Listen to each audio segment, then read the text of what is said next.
They bored into the side of a ridge in eastern Turkey and sent a camera down into the hole. The feed came through. The tent went completely silent. The lead researcher got to his feet, stepped outside, and never came back. The footage has never been released to the public. The site has been quietly shut down. The team has stopped answering calls. So what is actually down there? And why is everyone who has laid eyes on it suddenly unwilling to talk? A vessel on the wrong mountain. Everyone has been searching in the wrong location. For generations, explorers have hurled themselves at the slopes of Mount Ararat. Crampons, cameras, frostbite, and brutal weather. Expedition after expedition, returning with nothing but ice and crushing disappointment. The mountain has consumed entire careers and given nothing back in return. The actual site sits roughly 20 miles to the south on a smaller and far less forgiving peak called Mount Tenderek. The terrain there is volcanic and deeply fractured. The wind never lets up. The villages nestled in the valley below it are among the oldest continuously inhabited places anywhere on Earth. And here's the thing you must understand before anything else makes sense. The people living in those villages have their own name for the shape resting on the slope above them. They call it the ship. They have been calling it that for as long as their collective memory stretches. Not because any scholar instructed them to, not because of anything written in a book, but because that is precisely what it resembles from the valley floor when the light falls on it just right. Standing on the ground, you can brush it off. Just another ridge in a country covered with ridges. Fractured geology. Nothing worth a second look. From the air, though, the shape becomes something else altogether. Long, narrow, symmetrical at each end, tapered like the hull of a vessel, stretching nearly 3 football fields from one tip to the other. The outside world got its first clear view of it back in 1959. A Turkish military captain by the name of İlhan Durupinar was conducting a NATO reconnaissance flight when the outline materialized beneath his aircraft. He took photographs. Those photographs reached military analysts, and the whispers began. What if it had simply been sitting there the entire time? What silenced the laughter was the measurement. The shape on that slope runs approximately 515 feet in length. Genesis instructs Noah to construct the ark at 300 cubits. Depending on which ancient cubit standard you apply, that figure converts to somewhere between 450 and 515 feet. The first researchers to run that comparison sat down on the cold ground and stared at their instruments for a long time before a single one of them said anything. They returned home with the numbers penciled into their notebooks and absolutely no idea what to do next. The Turkish government took the matter seriously enough to dispatch an official team in 1960. That team returned with readings nobody at the time could properly make sense of. They filed their report, walked away, and for the better part of 5 decades, the mountain held whatever lay beneath it in silence. What the radar found. You need to understand what ground-penetrating radar actually does. It does not simply confirm that something is buried down there. It reads the shape of whatever it finds, the density, the internal layering. It cuts through the earth the way a blade passes through paper and reads the cross-section left behind. 3-dimensional subsurface imaging takes those individual slices and assembles them into a coherent, readable picture. When a new research team carried that equipment to the Durupinar Formation and switched it on, the data began returning almost at once. It did not resemble dirt. It looked like architecture.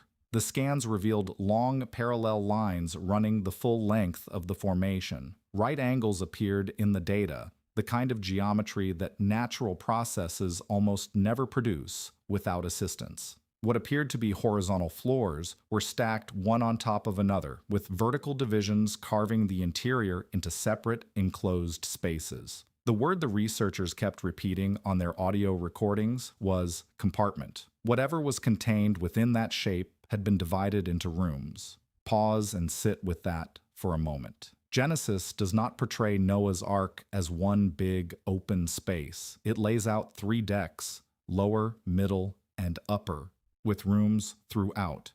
Not a storage hold. Rooms.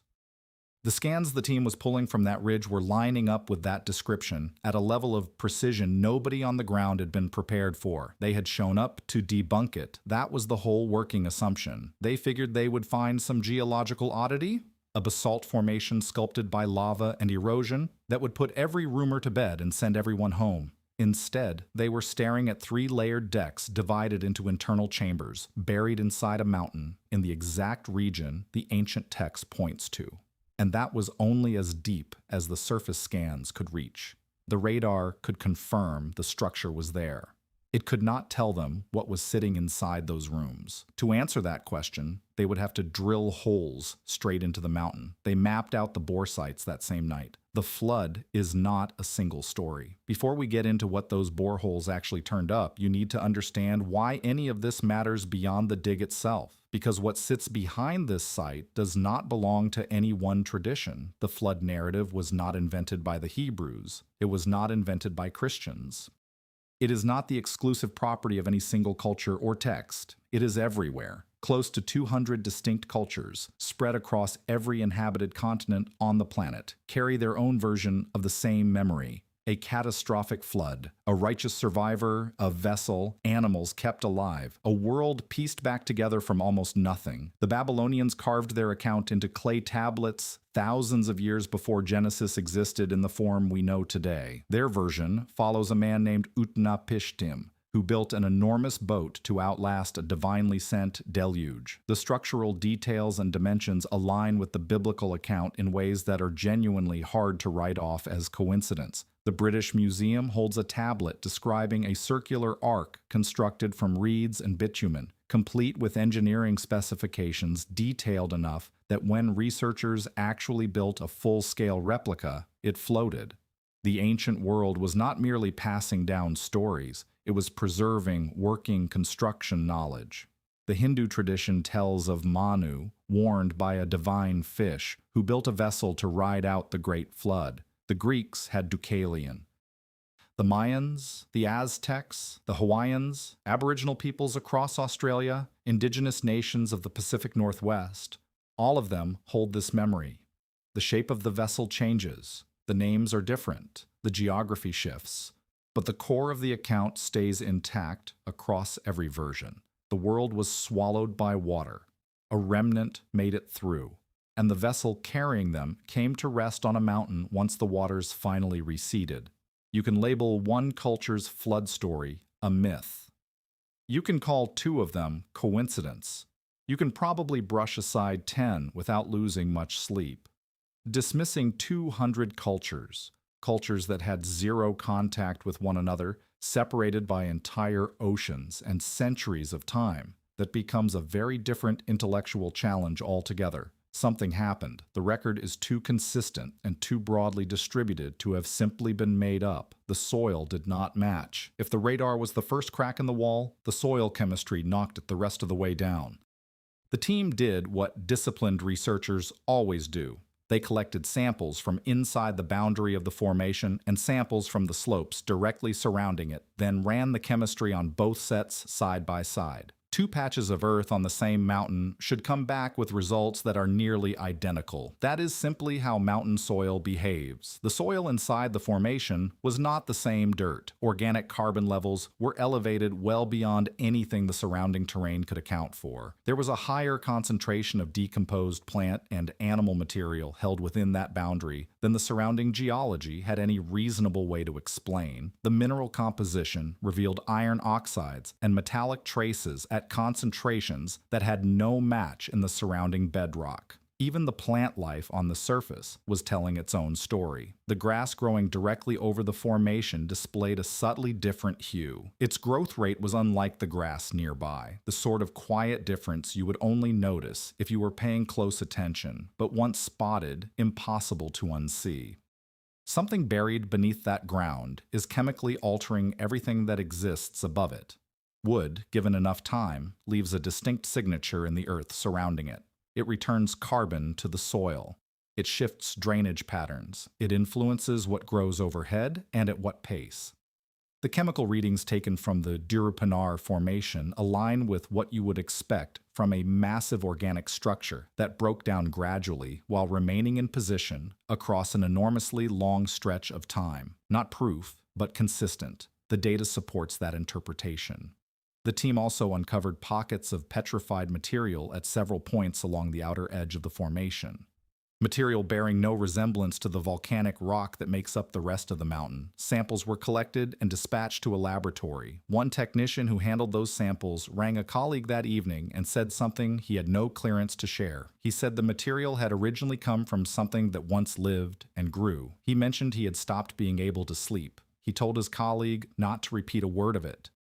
The following morning, the samples were transferred into a locked cabinet. The technician ceased answering calls after that. The stones that no one can account for. The site does not stop at the boat-shaped ridge. A few miles down the valley, on the outskirts of a village called Kazan, there are stones, enormous ones, roughly the height of a two-story building, carved from basalt, each weighing multiple tons. They stand upright, alone in open land, with no quarry anywhere nearby that could reasonably have produced them. No ancient civilization known to have existed in this region possessed the documented capacity to move objects of that size. Each stone has a hole bored through it near the top. Not a minor opening, but a hole wide enough to thread heavy rope through. The name passed down through local generations for these stones is anchor stones. The valley's long-standing tradition holds that they were dragged behind the ark during the flood to keep it stable against the rushing water. That explanation sounds absurd, right up until you are actually standing beside one of them. They form a line that points directly back toward the formation, resting on the slope above.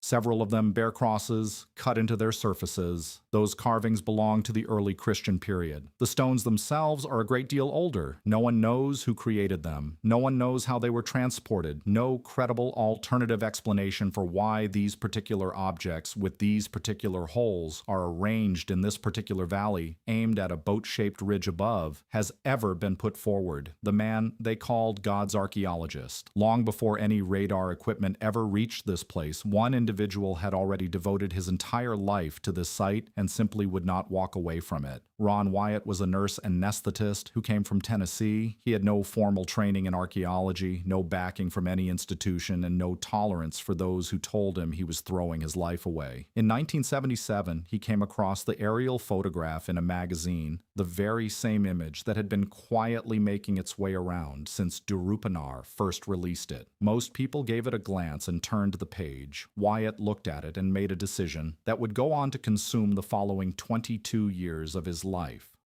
He boarded a plane for Turkey. He walked that ridge over and over again. He brought back samples, fragments he identified as petrified wood, metallic objects he claimed were corroded structural fasteners, photographs of what he described as ship ribs emerging through the soil. He documented what appeared to be symmetrical rib-like formations running along either side of the shape, positioned precisely where the ribs of a wooden hull would naturally rest.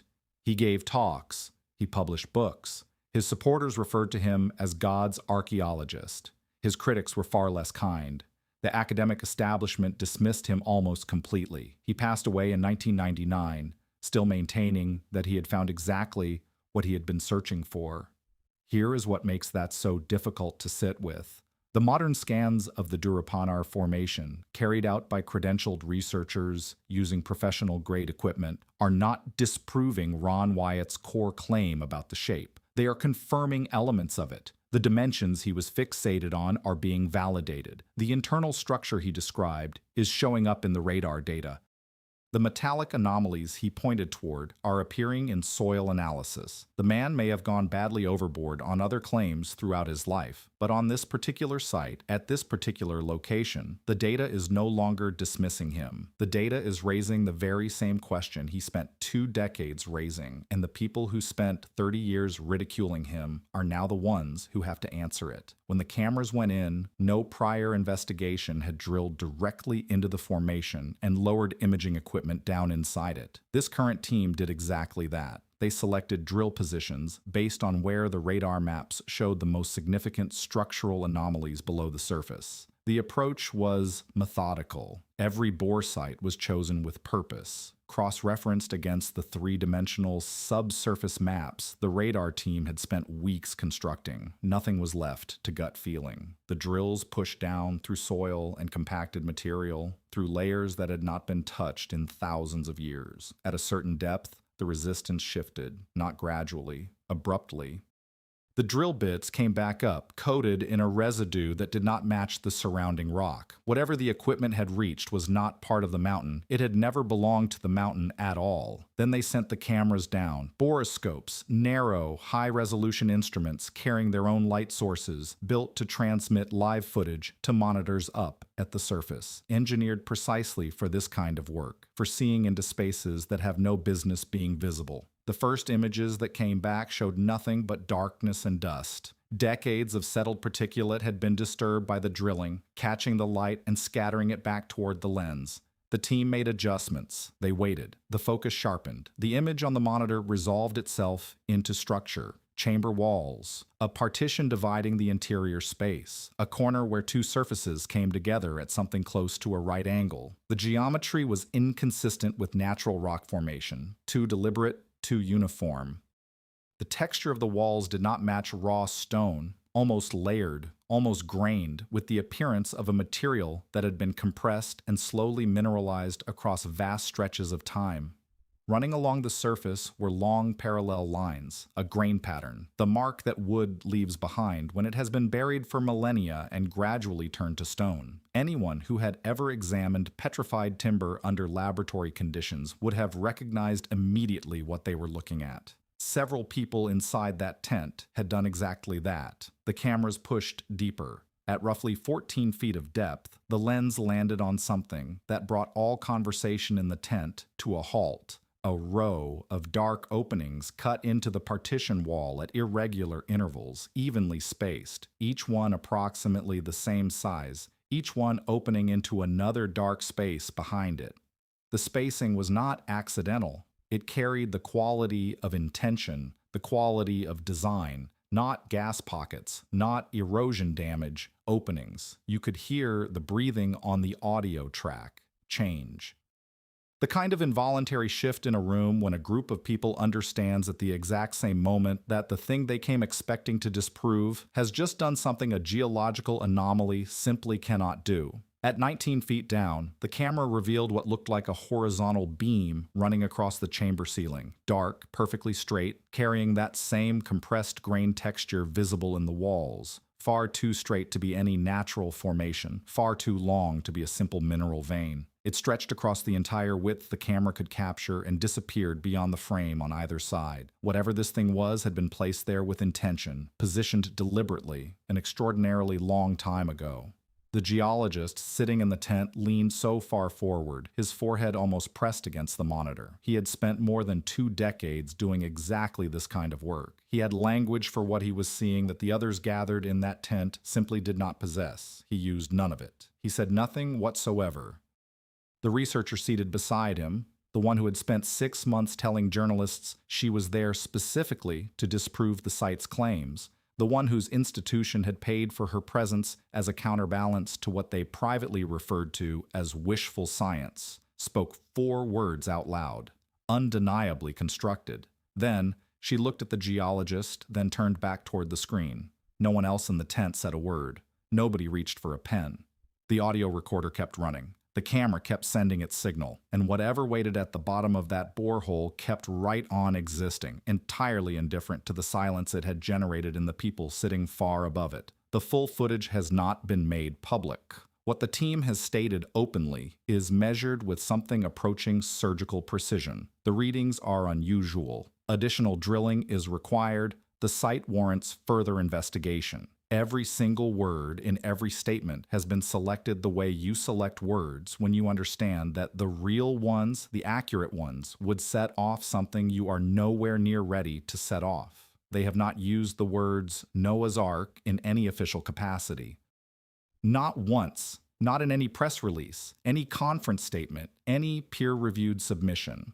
But the silence wrapped around those carefully chosen words tells a story all by itself. The same people who were issuing weekly press updates have stopped putting them out entirely. The researcher who said undeniably constructed inside that tent has stopped giving interviews altogether. She gave 3 in the weeks immediately following the initial drilling, then 2, then 1, then nothing. Her institution has offered no explanation. Her colleagues will not say where she currently is. When journalists who covered her earlier statements try to follow up, they are redirected toward communications offices that never respond. The geologist has reportedly asked to be reassigned to a separate project in a different country. 2 members of the original survey team have departed the project without any public explanation. Their names have been quietly removed from the project's official records. The petrified samples sit inside a locked cabinet in an unnamed laboratory somewhere.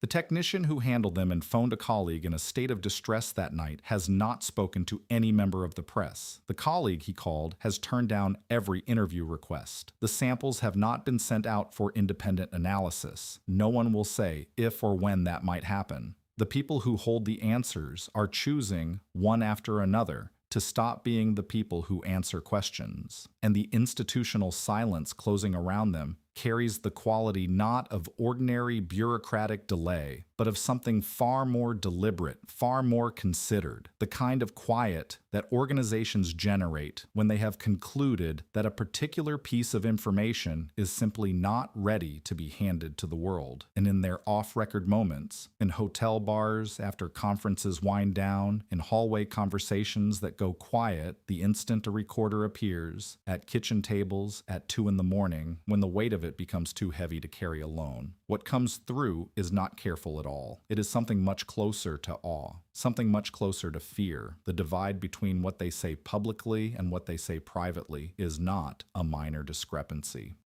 It is a canyon.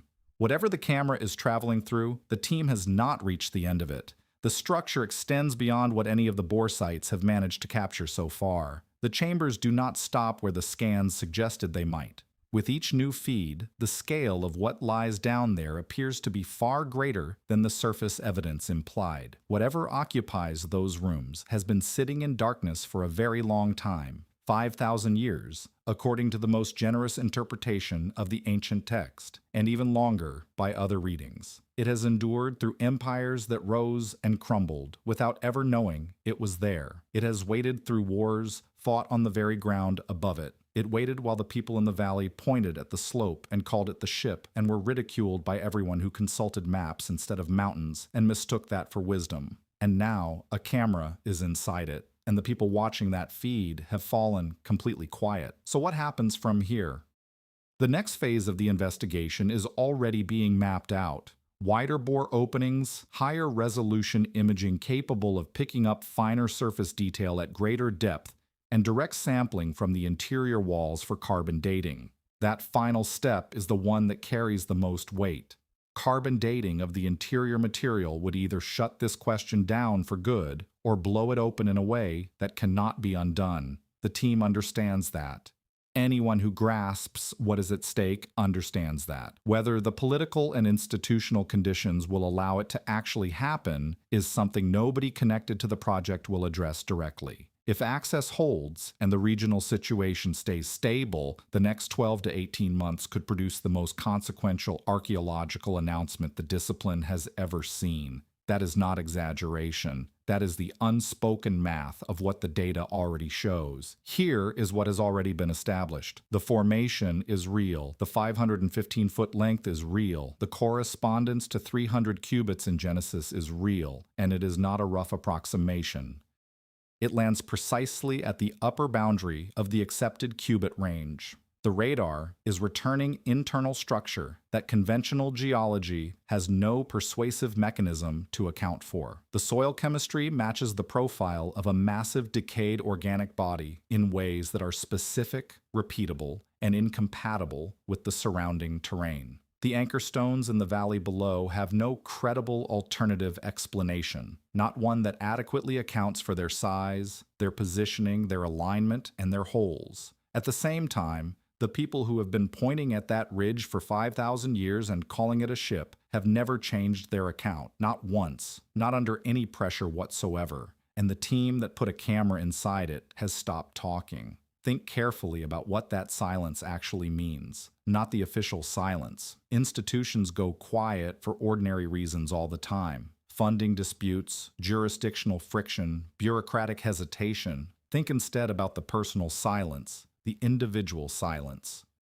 The silence of specific human beings who traveled to a mountain in eastern Turkey, expecting to disprove a biblical story, and returned from it unable to discuss what they found in any normal professional way. Researchers who were welcoming documentary crews 6 months ago are now refusing to answer calls. An institution that had been issuing consistent updates has gone completely dark. The deepest footage has not been shared with anyone beyond the core team. The geologist is not sleeping. The female researcher has disappeared from the professional conference circuit she had been a prominent figure in for years. 2 members of the original team have departed without explanation and cannot be contacted. Every one of them has seen something they were simply not ready to see. Every single one of them walked in carrying professional frameworks built over entire careers for understanding what the Earth contains and what it does not. And every single one of them has come back from whatever those cameras revealed without the words to describe it in the terms they spent their lives constructing. Somewhere along the slope of Mount Tenderek, inside a canvas tent on a cold and wind-scraped mountain, where the gusts never truly die down and the nearest town predates most recorded civilizations, there is a monitor still displaying a live feed from a camera that is still pushing deeper into something that, by every established rule of geology and documented history, should simply not exist. The compartments keep continuing. The doorways keep continuing. The grain running across the walls keeps continuing. The structure refuses to end where reason insists it should. It pushes further downward and inward into a darkness that the cameras are only now beginning to chart. Whatever it is the camera is traveling through, it has not yet reached the end. And whatever has been held inside those chambers across 5,000 years of unbroken darkness is still there, waiting, with no knowledge that it has been discovered. No awareness that the light has finally come, no awareness that somewhere above it, inside a tent on a freezing mountain, a group of scientists who arrived intending to prove none of this existed are sitting perfectly still and saying nothing to one another. If this cracks something open inside you, drop a single word in the comments. Believer or skeptic, tell me where you stand after taking this in. Hit like so the algorithm carries this story to the people who need to encounter it, and subscribe, because the next dispatch from inside that mountain is not something you want to hear about from someone else. This story is not over, it may have only just begun.